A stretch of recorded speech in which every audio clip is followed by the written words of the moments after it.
সরকার শিক্ষকদের সমস্যাগুলো নিশ্চয়ই দেখবে। আমি এসে ২৯ মাসে ২৯% দিয়ে দিয়েছি। এর জন্যে আপনাদের কোনো আন্দোলন করতে হয়নি।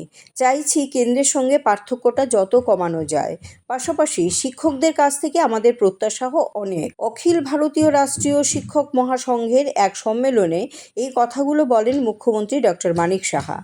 শিক্ষকদের থেকে সরকারের প্রত্যাশা কতটা এবং শিক্ষকদের জন্য সরকার কী করছে তা তুলে ধরলেন মুখ্যমন্ত্রী।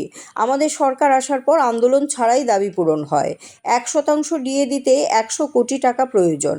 আমি আসার পর ২৯% ডিএ দিয়েছি। এর জন্য আপনাদের কোনো আন্দোলন করতে হয়নি।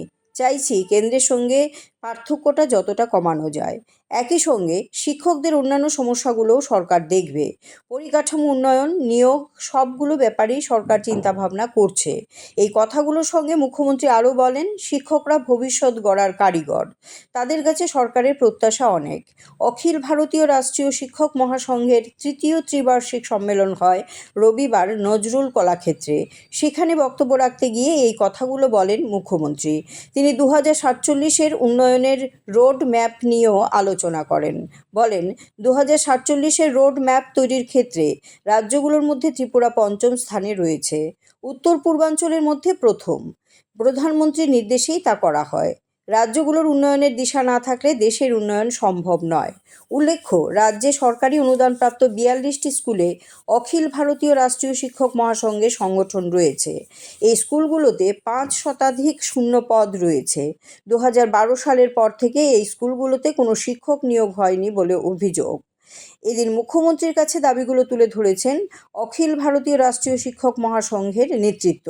সরকার এখন কী সিদ্ধান্ত নেয় সেটাই দেখার।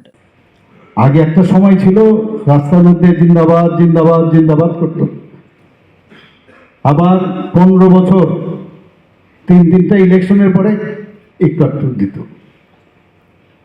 আমার আগের যে মুখ্যমন্ত্রী ছিলেন, আমাদের এর আগে আমার পূর্বতন মুখ্যমন্ত্রী, ওনার সময় 3% আমাদের সরকার আসার পর 3% দিয়ে দিয়েছে।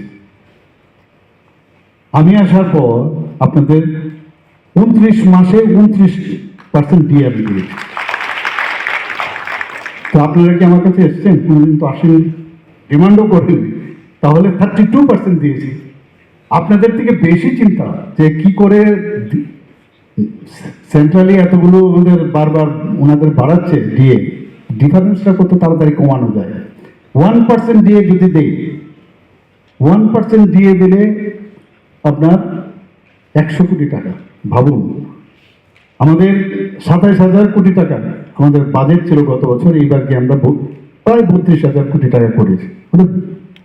রিসোর্স কোথায়? আমাদের সোর্স করি ইনকামে। তারপরেও আমরা কিন্তু যেভাবে ট্রান্সপারেন্সির সাথে কাজ করছি, তারপরেও বাইরের দিকে যখন আমরা এক্সটার্নাল যে এডেড যে ফান্ডগুলো আছে সেইগুলো আমাদের ক্যাপিং করা আছে।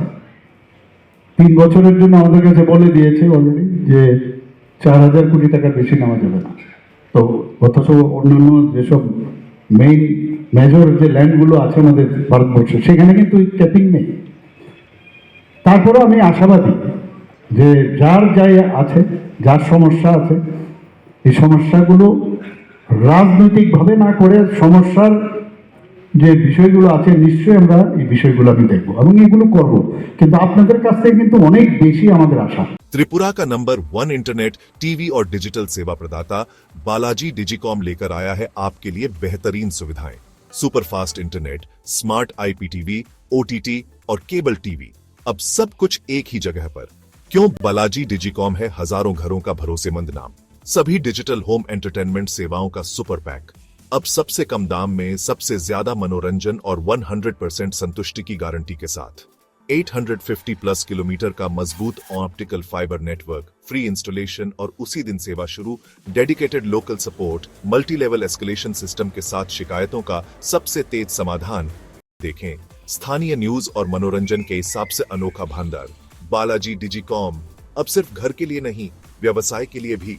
High speed dedicated internet, static IP, priority technical support और साथ में व्यवसाय प्रमोशन की अनेक सुविधाएं। त्रिपुरा में जन्मा, त्रिपुरा के लिए बना आपका डिजिटल पड़ोसी बालाजी डिजिकॉम के साथ शुरू करें डिजिटल जीवन का नया अध्याय, वो भी सबसे कम कीमत की गारंटी के साथ।